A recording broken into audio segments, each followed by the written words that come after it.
আসসালামু আলাইকুম। আমি সুরাইয়া। আপনারা সবাই কেমন আছেন?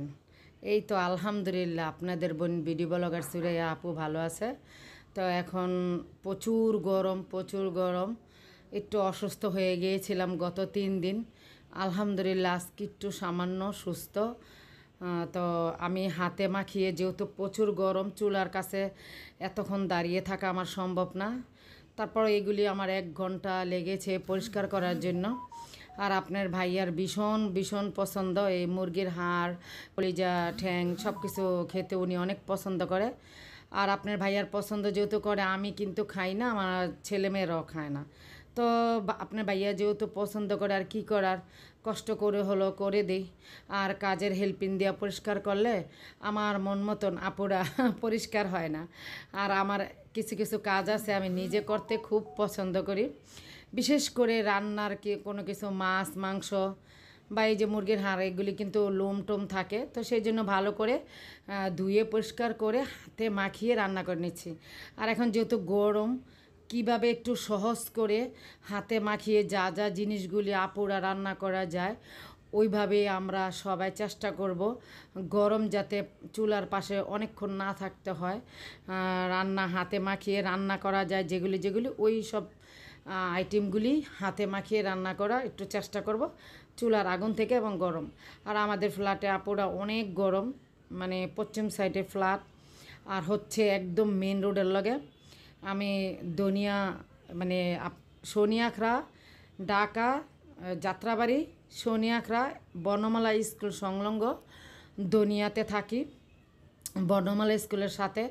আর আমার বরাবরের মতন অনেকবার কিন্তু দেখিয়েছি যে আমার স্কুলটা, মানে আমাদের বারিন্দা থেকে মানে স্কুলটা, বর্ণমালা স্কুলটা দেখা যায়, স্কুল অ্যান্ড কলেজ দেখা যায়। তা এই পার হচ্ছে আমাদের ফ্ল্যাট দনিয়া তিজারত শপিং টাওয়ার, নিচে হচ্ছে মিনা বাজার, আর ওই পার হচ্ছে বর্ণমালা অ্যান্ড স্কুল। তো এখন বুঝেন যে একদম মেন রোডের সাথে কত ধুলাবালু আসে। আর রোদ্রের তাপ আমার পাকের ঘরটা আর আপনার ভাইয়ার ঘরটা বারিন্দা পুরাপুরি মানে একদম প্রচুর মানে রোদ্রের তাপে পড়ে। তো এই যে কথা বলতে বলতে আপনাদের সাথে সব মশলার উপকরণ দিয়ে দিচ্ছি, আর এটার বলার কিছুই নেই, সব আপুরাই পারে। আর আমার নিত্যদিন সাধারণ যে রান্না করি, প্রত্যেক দিন যা যা রান্না করি, বা আলহামদুলিল্লাহ আল্লাহ পাক নসিবে কিসমতে রিজিকে যা রাখছে সেগুলি কিন্তু রান্না করি, আর সেগুলি কিন্তু আপনার সাথে শেয়ার করি। আপুরা ভাইয়ারা মনে কিছু নেবেন না যে প্রত্যেক দিন শুধু আপুয়ে শুধু রান্না দেখায়, খাবার দেখায় বা ঘরের কাজ দেখায়। আপনারাই বলেন আপুরা ভাইয়ারা, আমাদের তো নারীদের কাজই এটা, পাকের ঘরে বেশিরভাগ সময়টাই কেটে যায়।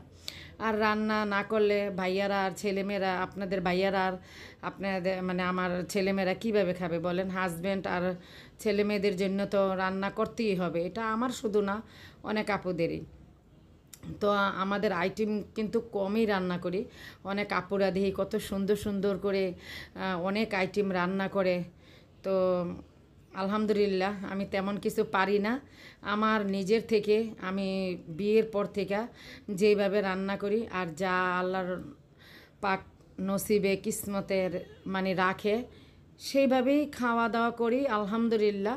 আর সেটাই কিন্তু ভিডিও করে আপনার সাথে তুলে ধরার চেষ্টা করি।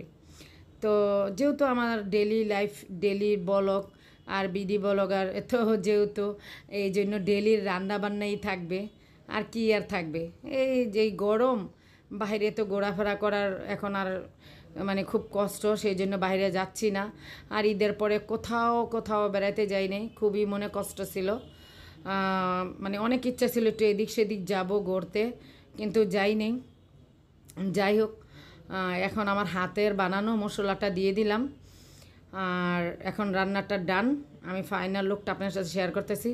সত্যি আপুরা, আমি কিন্তু আজকে মানে আপনার ভাইয়া দুপুরে খাবারের পরে কিন্তু ভয়েস দিচ্ছি। আপনার ভাইয়া খেয়ে বলেছে যে এত মজা হয়েছে বলতেছে যে অন্যান্য সময়তে আজকের হাড় মাংস কলিজাগুলা যে রান্না করেছি এটা নাকি আরও বেশি মজা হয়েছে। তো যাই হোক, ওই যে বললাম না আপনার ভাইয়ের যেহেতু পছন্দ, আর সেটা মজা করে খায়। রাত সন্ধ্যাবেলা রুটি বা রান রুটি এনে বা পরোটা এনে সে খাবে। তো যাই হোক, কষ্টটা কিন্তু আমার সার্থক হয়ে গেছে আপনার ভাইয়া খেয়ে, মানে যখন সুনাম করেছে। আলহামদুলিল্লাহ, এরকম পরিবার, ছেলেমেয়েরা বা হাজব্যান্ড বা প্রতিবেশী বা ভাই বোন আত্মীয় স্বজন যদি বেড়াতে আসে, যখন রান্না করি আর কষ্ট, রান্নাটা হওয়া যাওয়ার পর যখন বলে যে মজা হয়েছে বা ভালো হয়েছে, তখন কিন্তু আমার মতন অনেক আপুদেরই কিন্তু মনটা খুব ভালো লাগে। তো এই যে ফাইনালটা আমি আবার চুলার থেকে যখন আমি আনলাম, আর আমি সার্ভ করি না কেন আপুর, আমি বেশিরভাগই পাতিলায় দেখাই, আপনারা কেউ কিছু মনে করবেন না, সুন্দর মনে ক্ষমা দৃষ্টিতে আমার ভিডিওটি ভুল ত্রুটি হলে দেখবেন। কারণ যেই গরম পড়েছে, আপনার ভাইয়া খাবারের পর আবার এগুলি আমার বিকালবেলা জাল দিতে হবে, তা না হলে নষ্ট হয়ে যাবে। তো আমি আবার এগুলি সব মানে জাল দিব, এই জন্য আমি বেশিরভাগই মানে পাতিলার ভিতরে সব কিছু রান্নাটা দেখাই, বেশি একটা বাটিতে সার্ভ করে দেখাই না। তো সবাই প্লিজ প্লিজ, আমি লাইক দেওয়ার কথা ভুলে গেছি, সবাই প্লিজ লাইক দিয়ে পুরো ফুল ওয়াচ করে আমার ভিডিওটি দেখবেন, টেনে টেনে দেখবেন না। কারণ গরমের ভিতরে সবাই ভিডিও দিয়ে আমি কিন্তু ধৈর্য সহকারে, আমার ওয়াইফারের অনেক অনেক ডিস্টার্ব দেয় আপুরা, মোবাইলও গরম হয়ে যায়, মোবাইলটাও বেশি একটা ভালো না, ডিস্টার্ব দিচ্ছে। তারপরও আমি নেট ভরে বড় বড় আপুদের ভাইয়াদের ভিডিও দেখি, এবং ওয়াইফাইয়ে অনেক কষ্ট হয়, তারপরে ভিডিওগুলি দেখি আমি। তো আজকে আমার ভিডিওতে মানে শেয়ার করব আজকে 2 রকমের রান্না। এটা কালকে রান্না করেছিলাম আপুরা, এটা মানে চিকন চিকন ডাটা দিয়ে আর পোয়া মাছ দিয়ে একটু ঝোল ঝোল করে রান্না করেছিলাম। এটাও কিন্তু আপনার ভাইয়া বলেছে ঝোল ঝোল করে রান্না করার জন্য। তো যাই হোক, ঝোল ঝোল করে রান্না করে নিচ্ছি। আর এইভাবে আপনার ভাইয়া মানে ঝোল ঝোল তরকারিটা খেতে ভীষণ পছন্দ করে। আর মাংস তো আলু দিয়ে রান্না করলে ঝোল ঝোল, আমার ছেলে মেয়ে 3ও ছেলে মেয়ে, আলহামদুলিল্লাহ আমার 2 মেয়ে 1 ছেলে, বড় 2 মেয়ে আগে, তারপর হচ্ছে ছেলে। তো যাই হোক, সবাই দোয়া করবেন আমার পরিবারের জন্য, আমিও আপনাদের সবার জন্য দোয়া করি। এখন যেহেতু গরম, সবাই বেশি বেশি করে ওরসালাইন খাবেন, ঠান্ডা একটু মানে পানি দিয়ে শরবত খাবেন। আমার কিন্তু গলার কণ্ঠটা বুঝতেছেন যে গলাটা ভাঙ্গা ভাঙ্গা, ঠান্ডা পানি খাওয়ার জন্য আর কি।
এই তো আমার ঝোল ঝোল পোয়া মাছ ডাঁটা দিয়ে রান্না করেছি, এই যে ফাইনাল লুক।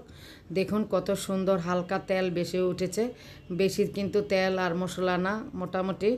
তো আমরা তেল আর ঝালের পরিমাণটা কম খাই। কত সুন্দর কালার এসেছে দেখুন। তো যাই হোক, এই যে আজকে 2টি রান্নার রেসিপি আপনার সাথে শেয়ার করব। আর এটা ছিল আমার গত মানে বুধবার, মঙ্গলবারের মনে হচ্ছে রাতের খাবার খেয়ে নিচ্ছি। হ্যাঁ, মঙ্গলবারের খাবারটা আমি খেয়ে নিচ্ছি। আর আমি বাসমতি চাল কিন্তু গড়ে রাখি, মাঝে মাঝে আমার একটু খেতে ইচ্ছা করে বাসমতি চাল দিয়ে মানে ভাত। আর এটা আমি ভীষণ পছন্দ করি, বাসমতি চালের ভাত, পোলাও বা কাচ্চি বিরিয়ানি। তো মুরগি রান্না করা হয়েছিল তার আগের দিন। তো এখন আমি শিং মাছের তরকারি রান্না করেছিলাম, ওইটা দিয়ে আর মুরগির মাংস দিয়ে আর অল্প পরিমাণ একটু স্যালাড নিয়ে খেয়ে নিচ্ছি। ভীষণ ভীষণ মজা হয়েছিল বাসি তরকারিটা, ওই যে শিং মাছের। তো আসলে একটা কথা বলবো কি, আমার বাসমতি চালের ভাত খাওয়ার অভ্যাসটা কেন হয়েছে আপুরা জানেন? যখন আপনার ভাইয়া আমাদের 3 বছরের জন্য আবুধাবি নিয়ে গিয়েছিল, আর বিদেশ কিন্তু মানে বেশিরভাগই বাসমতি চালের ভাতটা খাওয়া হয়, আর তখন থেকে কিন্তু আমার এই অভ্যাসটা হয়েছে, আর অভ্যাসটা তো ফিরাতে পারছি না, তাই মাঝে মাঝে আমি খাই।